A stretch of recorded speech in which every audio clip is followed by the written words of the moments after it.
சிலுவை ஒரு எல்லாரும் உட்காந்து பார்க்குற ஒரு காட்சி கிடையாது. ரொம்ப பயங்கரமான ஒரு காட்சி. இன்றைக்கி நம்ம சிலர் செயின் மாதிரி தொங்க போட்டுக்கிறாங்க. சபைகள் மேலே அழகாக எல்இடி லைட்டில் அழகாக அது தெரியுது. ஆனால் மறந்துடவே கூடாது, அது ரொம்ப பயங்கரமான ஒரு சம்பவம். இயேசு பட்ட பாடு கொஞ்சம் நஞ்சம் கிடையாது. பயங்கரமாக பாடுபட்டார். சொல்லப்போனால் அதை பார்க்குறப்போ சில நேரம் அது வெறும் டிஸ்டர்பிங்காக கூட இருக்கலாம் சிலருக்கு. அது வேண்டாங்க, அதை பற்றி சொல்லாதீங்க, அதை பற்றி நான் நினைக்க விரும்பலன்னு கூட சொல்லலாம். ஆனால் அதை பற்றி நம்ம ஏன் நினைக்கணும்? அதை ஏன் சிந்தித்து பார்க்கணும்? ஏன் இதை பற்றி நான் பேசுகிறேன் இன்றைக்கி? ஏன்னா அவர் ஏன் அடிக்கப்பட்டார்?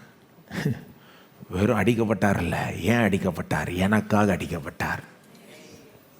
நீங்கள் ஒத்துக்கிறீங்கன்னா சொல்லுங்கள், எனக்காக அடிக்கப்பட்டார். நம்புகிறவர்கள் எனக்காக அடிக்கப்பட்டார். தமக்காக அடிக்கப்படல, எனக்காக தான் அடிக்கப்பட்டார். அவர் என்னங்க தப்பு செஞ்சார்? இந்த அடி ஸ்கூலில் கூட நாலாம் படிக்கிறப்போ தப்பு செய்கிறவங்களுக்கு தான் அடி, எல்லாருக்கும் ஒன்றும் அடி கிடையாது. ஆனால் கிட்டத்தட்ட எல்லோரும் வாங்கிடுவாங்க அடி. ஏன்னா கிட்டத்தட்ட எல்லாருமே தப்பு செஞ்சுருவாங்க. இப்போ வேறு கதை. பட்டு இப்போவும் சிலர் இடத்துல அடிக்கிறது பார்க்குறேன் நான். பட் நடந்துட்டு தான் இருக்குது. ஆனால் தப்பு செய்கிறவங்களுக்கு தான் அடி, தப்பு செய்யாதவங்களுக்கு அடி கிடையாது. இன்றைக்கு கூட சில நாடுகளில் இந்த இந்த இந்த சவுக்கை வச்சு அடிக்கிற அந்த பழக்கம் இருக்குது. ரொம்ப பெரிய குற்றத்தை செய்கிறவங்க அவங்களெல்லாம் சில நேரம் பப்ளிக்காக வச்சு, இந்த மாதிரி நாடுகள் இருக்குது. ஃபுட்பால் மேட்சில் ஹாஃப் டைமில் ஸ்டேடியத்தில் வச்சு அடி கொடுக்குறாங்க. ஏன்னா எல்லோரும் பார்க்கட்டும், இந்த தப்பை மற்றவங்க செய்யக்கூடாது இப்படின்லாம் சிலர் லாஜிக் வச்சு இந்த மாதிரிலாம் பண்ணுறவங்க இருக்கிறாங்க. இந்த மாதிரி நாடுகள் இருக்குது. பெரிய குற்றத்தை செய்கிறவர்கள் அவங்க தான் இந்த மாதிரிலாம் அடி வாங்குறாங்க. ரோமர் உலகத்துலேயும் அப்படி தான் இருந்து, பெரிய இருக்கிறதுலே மோசமான குற்றத்தை செய்கிறவர்களுக்கு தான் சிலுவை மரணம். அந்த மரணத்துக்கு முன்னால் இப்படிப்பட்ட அடி. அவங்கள பொறுத்த வரைக்கும் இருக்கிறதுலே மோசமான குற்றம் என்னது? கொலை கிடையாது.